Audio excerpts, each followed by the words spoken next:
নিজের ব্যবহার করা পুরাতন কাপড় অন্য কাউকে দিলে উক্ত ব্যক্তির কোনো ক্ষতি হয় কিনা। নামাজে মনোযোগ ধরে রাখার জন্য পরামর্শ কামনা করছি। আমি সালোয়ার কামিজের উপর হিজাব আর মোজা পরে নামাজ আদায় করি, নামাজের পোশাক হিসেবে এটা যথেষ্ট কিনা। আমি একজন গর্ভবতী, আমার বমি হয় আর অজু ভঙ্গের কারণ হচ্ছে মুখভর্তি বমি হয়। যদি আমার অজু অবস্থায় বমি হয়ে যায়, এই অবস্থা আমার করণীয় কি? আর যতবার বমি করব ততবারই কি অজু করতে হবে? অজুর মাঝখানে যদি বায়ু নির্গমন হয় তাহলে কি আবার অজু করতে হবে? কবর খোঁড়ার পর দাফন করার আগ পর্যন্ত কি খালি কবর পাহারা দিতে হয়? সিজদা অবস্থায় ফ্লোর থেকে পা উঠে গেলে নামাজ কি ভেঙে যাবে? এক ব্যক্তি 4 লাখ টাকা মোহরানা ধার্য করে বিয়ে করেন, বাসরাতে 1 লাখ টাকা স্ত্রীকে দেন, তখন স্ত্রী বলেন তোমাকে অবশিষ্ট টাকা মাফ করে দিলাম। পরে যখন তাদের তালাক হয়, স্ত্রী অবশিষ্ট টাকাও দাবি করেন, মাফ করে দেওয়ার টাকা দাবি করা জায়েজ আছে কিনা? চলুন তাহলে আর বিলম্ব না করে আমরা আমাদের প্রশ্ন উত্তরের পালায় প্রবেশ করি। সাকিব হোসেন আপনি লিখেছেন, অজুর মাঝখানে যদি বায়ু নির্গমন হয় তাহলে কি আবার অজু করতে হবে? উত্তর হলো ভাই সাকিব, যে অজুর মধ্যে যদি বায়ু নির্গমন হয় তাহলে অজু আপনাকে শুরু থেকে করতে হবে। অর্থাৎ মাঝে যে পর্যায়ে আপনি হাত ধুয়েছেন, মুখ ধুয়েছেন, তারপরে অজু ভঙ্গ হয়েছে, এখন আপনি এখান থেকে কন্টিনিউ করলে হবে না, বরং শুরু থেকে আবার অজু করতে হবে। কারণ অজু ভঙ্গের কারণ পাওয়া গেছে মানেই হলো নতুন করে আপনার উপরে অজু আবশ্যক হয়েছে, অতএব শুরু থেকে অজু করতে হবে। এরপরে সাইফুর রহমান লিখেছেন, এক ব্যক্তি 4 লাখ টাকা মোহরানা ধার্য করে বিয়ে করেন, বাসরাতে 1 লাখ টাকা স্ত্রীকে দেন, তখন স্ত্রী বলেন তোমাকে অবশিষ্ট টাকা মাফ করে দিলাম। পরে যখন তাদের তালাক হয়, স্ত্রী অবশিষ্ট টাকাও দাবি করে, মাফ করে দেওয়ার টাকা দাবি করা জায়েজ আছে কিনা? উত্তর হলো যে কোনো ধরনের চাপ ছাড়া স্ত্রী যদি স্বেচ্ছায় তার সেই মহরের অবশিষ্ট টাকা মাফ করে থাকেন তাহলে সেটি মাফ করাটা বিশুদ্ধ। আল্লাহ সুবহানাহু ওয়া তাআলা বলেছেন যে ফাইন তিবনা লাকুম মিনহু শাইআ ফাকুলু হানিআম মারিআ, স্ত্রী যদি মহর থেকে কিছু অংশ তোমাদেরকে ছেড়ে দেয় তাহলে তোমরা সেটা নিজেরা ভোগ করতে পারো, অর্থাৎ এটি জায়েজ আছে এবং স্বামীর জন্য এটা ভোগ করাও জায়েজ আছে। অতএব স্ত্রী যদি মাফ করে দিয়ে থাকেন তাহলে স্বামীর জন্য সেটা হালাল হয়ে গেছে, এখন আর স্ত্রী সেটিকে ফেরত নেওয়ার সুযোগ নেই। তবে যদি এমন হয় যে স্ত্রীকে বা কোনো একটা পরিবেশ তৈরি করে স্ত্রীর কাছ থেকে এটা আদায় করা হয়েছে, স্ত্রী সন্তুষ্ট ছিলেন না, তাহলে সেক্ষেত্রে স্বামীর জন্য এটা ভোগ করা জায়েজ নয়। আর স্ত্রী স্বেচ্ছায় নিজে থেকে তিনি খুশি হয়ে মাফ করে দিয়েছেন, সেটা মাফ হয়ে গেছে এবং এটার পুনরায় দাবি করবার সুযোগ নেই। এরপরে প্রশ্ন হলো, সিজদা অবস্থায় ফ্লোর থেকে পা উঠে গেলে নামাজ কি ভেঙে যাবে? উত্তর হলো, নবী করিম সাল্লাল্লাহু আলাইহি ওয়াসাল্লাম বলেছেন, উমিরতু আন আসজুদা আলা সাবআতি আযম, আমাকে 7টি অঙ্গের উপর সিজদা করতে আদেশ করা হয়েছে। অতএব নাক, কপাল এবং 2 হাত, 2 হাঁটু এবং 2 পায়ের পাতা বা 2 পায়ের আঙ্গুল, এই 7টি অঙ্গকে ফ্লোরের সাথে মিশিয়ে সিজদা করতে হবে। এখন যদি কেউ এর মধ্যে কোনো একটি অঙ্গ ফ্লোরে টাচ না করেন তাহলে তার নামাজ হবে না। আর যদি টাচ হয়েছে এক মুহূর্তের জন্য আবার একটু উঠে গেছে তাহলে এটা মাকরুহ হবে, কিন্তু নামাজটা হয়ে যাবে। অতএব পুরো সিজদা জুড়ে যদি আপনার ফ্লোর থেকে পা উঠে যায় বা উঠা থাকে তাহলে সেক্ষেত্রে আপনার নামাজ হবে না, বা ওয়াজিব তরককারী হবেন, সেক্ষেত্রে আপনাকে সিজদা সাহু দিতে হবে, অথবা যদি নামাজের পরে এটি জানতে পারেন তাহলে সে নামাজ পুনরায় আদায় করতে হবে। অবশ্য কোনো ওজোর কারণে এরকম হয়েছে যে আপনি পাও রাখার কোনো স্কোপ নাই, সেটা ভিন্ন কথা, তাহলে সেক্ষেত্রে নামাজ হয়ে যাবে, কোনো গুনাহ হবে না এবং সিজদা সাহু দিতে হবে না। এরপর এমডি আলামিন হোসেন আপনি লিখেছেন, কবর খোঁড়ার পর দাফন করার আগ পর্যন্ত কি খালি কবর পাহারা দিতে হয়? উত্তর হলো না, এমন কোনো কথা নেই যে খালি কবর পাহারা দিতে হবে, এরকম কোনো বাধ্যবাধকতা শরীয়তে কোথাও উল্লেখ হয়নি।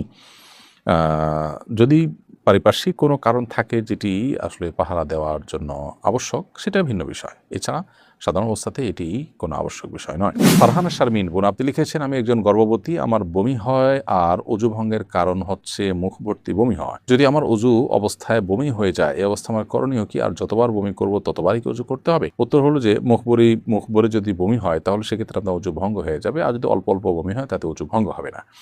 তো যদি এরকম হয় যে ঘন ঘন আপনার বমি হয়, প্রত্যেকবারই মুখ ভর্তি হয়েই বমি হয়, তাহলে আপনি বমি হওয়ার পরে অজু করে 4 রাকাত নামাজ, পুরো ওয়াক্তের মধ্যে 4 রাকাত নামাজ বা যেই কয়েক রাকাত আছে ওই ওয়াক্তের নামাজ, সেই কয়েক রাকাত নামাজ পড়ার মতো সময় যদি পান তাহলে আপনার অজু করে আপনাকে নামাজ পড়তে হবে। আর যদি আল্লাহ মাফ করুক অনবরত এরকম বমি হতে থাকেই, সাধারণত পুরো একটা ওয়াক্তের সবটুকুন সময় এভাবে অনবরত বমি আসলে হয় না, হলে মানুষ বাঁচার কথা না বা স্বাভাবিক সুস্থ থাকার কথা না। এজন্য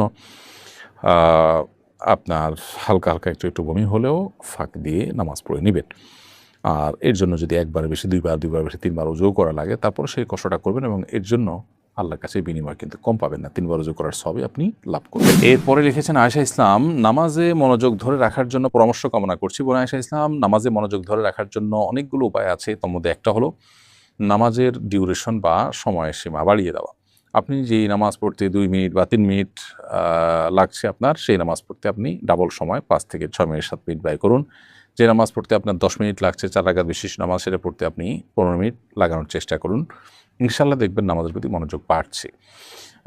রুকুতে আপনি সচরাচর যে পরিমাণ সময় দেন তার চেয়ে বেশি সময় দেওয়ার চেষ্টা করেন। রুকু থেকে উঠে যে পরিমাণ অপেক্ষা করেন তার চেয়ে বেশি অপেক্ষা করেন। এভাবে আপনার নামাজের সময়সীমাকে বাড়িয়ে দিলে ইনশাআল্লাহ বিদিনিল্লাহ আপনার নামাজের প্রতি মনোযোগ বাড়বে। দ্বিতীয়ত, নামাজে যে দোয়া, জিকির এবং আল্লাহর কাছে যে সমস্ত নিবেদনগুলো আমরা পেশ করে থাকি, সেগুলোর বাংলা অর্থ যদি আমরা বুঝি এবং সেদিকে খেয়াল করার চেষ্টা করতে পারি, ইনশাআল্লাহ নামাজের মনোযোগ ধরে রাখা সহজ হয়। এরপরে ইনোসেন্ট নীরব, আপনি আইডি থেকে লিখেছেন, আমি হস্তমৈথুন ছাড়তে পারছি না, টাচ ফোন ছেড়ে বাটন ফোন চালাচ্ছি, তবুও ছাড়তে পারছি না, মনে নারীদের ছবি ভেসে উঠে, আমাকে পরামর্শ উপদেশ দিন। প্রথম কথা হলো যে এই জাতীয় পরিস্থিতিতে নিজেকে বাঁচাবার জন্য, বিশেষ করে এই বদভ্যাস থেকে রক্ষা পাওয়ার জন্য আমাদের একটা নির্দিষ্ট সময়ের জন্য কোনো এমন পরিবেশে চলে যাওয়া উচিত যেখানে আসলে নিঃসঙ্গতার স্কোপ থাকে না, অনেক বেশি ব্যস্ততার মধ্যে সময় কাটাতে হয়, নির্জনতার স্কোপ খুব বেশি থাকে না। অতএব নিজে এই গুনাহ থেকে বাঁচার এক্সারসাইজটা সেখানে খুব ভালোভাবে হয়ে যায়। তো এরকম পরিবেশ বা এরকম পরিস্থিতিতে আপনি চেষ্টা করতে পারেন চলে যাওয়ার, তাহলে ইনশাআল্লাহ হয়তো আপনার এই গুনাহ থেকে বাঁচাটা সহজ হবে। এর বাইরে যদি অবিবাহিত হয়ে থাকেন তারা দ্রুততার সাথে বিয়ে করা ফেলা উচিত, ইনশাআল্লাহ বিদিনিল্লাহ সেটিও আপনাকে এই বদভ্যাস ছাড়তে সহায়ক ভূমিকা রাখবে। রোকসানা করিম বর্ষা, আপনি লিখেছেন, নিজের ব্যবহার করা পুরাতন কাপড় অন্য কাউকে দিলে উক্ত ব্যক্তির কোনো ক্ষতি হয় কিনা? ব্যবহার করা পুরাতন কাপড় অন্য কাউকে দিলে আপনার কোনো ক্ষতি হওয়ার আপাতদৃষ্টিতে কোনো কারণ নেই। তবে একটা বিষয় আছে, সেটা হলো যে ব্ল্যাক ম্যাজিক করার ক্ষেত্রে অনেক সময় মানুষের ব্যবহৃত কাপড় বা শরীরের চুলের অংশ এগুলো অনেক সময় ব্যবহার করা হয়। অতএব আপনি কোনো গরিব মানুষকে দিয়ে দিলেন, তিনি পড়লেন, তার জন্য পড়াতে কোনো অসুবিধা নেই। কিন্তু যদি এমন হয় যে কেউ এটা দিয়ে ব্ল্যাক ম্যাজিকের কাজে, সেহেরের কাজে যদি ব্যবহার করতে পারে, সে আশঙ্কা থাকে, তাহলে সেটা অ্যাভয়েড করা দরকার। সেটা আপনার নিজের সেফটির জন্য, যদি এরকম ব্যক্তি হয় যাকে নিয়ে আপনার সন্দেহ হয়। বাট এছাড়া গরিব মানুষ একজনকে দিয়ে দিলেন, আননোন মানুষ বা অপরিচিত মানুষ, অথবা এমন মানুষ যিনি পরিচিত কিন্তু এটা তার দ্বারা আপাতদৃষ্টিতে করার কোনো কারণ নাই, তাহলে সেক্ষেত্রে এটা অবশ্যই তিনি ব্যবহার করতে পারেন। যিনি ব্যবহার করবেন তার কোনো ক্ষতি কোনো অবস্থাতে হওয়ার কোনো কারণ নেই। কাপড়ের মধ্যে কোনো লাভ ক্ষতির কিছু নেই। যদি মনে করে কেউ এরকম যে আরেকজনের ব্যবহৃত কাপড় পরলে তার অসুবিধা হবে বা ক্ষতি হবে, তাহলে সেটি এক ধরনের শিরকপূর্ণ বিশ্বাস। নাজিরা ফাল্গুনি, আপনি লিখেছেন, আমি সালোয়ার কামিজের উপর হিজাব আর মোজা পরে নামাজ আদায় করি, নামাজের পোশাক হিসেবে এটা যথেষ্ট কিনা? উত্তর হলো, নামাজের সময় মেয়েদের হাত, পা এবং মুখমণ্ডল ছাড়া, হাত পা বলতে হাতের কবজি, 2 হাতের কবজি এবং পায়ের পাতা, তলার অংশ এবং আপনার মুখমণ্ডল, এটুকু ছাড়া পুরো শরীর ঢাকতে হবে।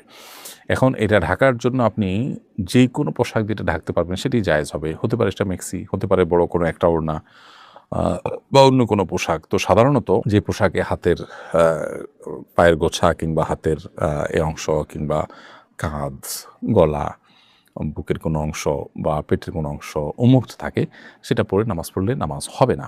যদি ওটা পরে নাও, তাহলে সেক্ষেত্রে এটার উপরে অন্য কোনো পোশাক দিয়ে অংশগুলোকে ঢেকে তারপরে আবৃত্তি করে নামাজ পড়তে হবে, কারণ এটি নামাজের জন্য আবশ্যক, সতর ঢাকা ফরজ।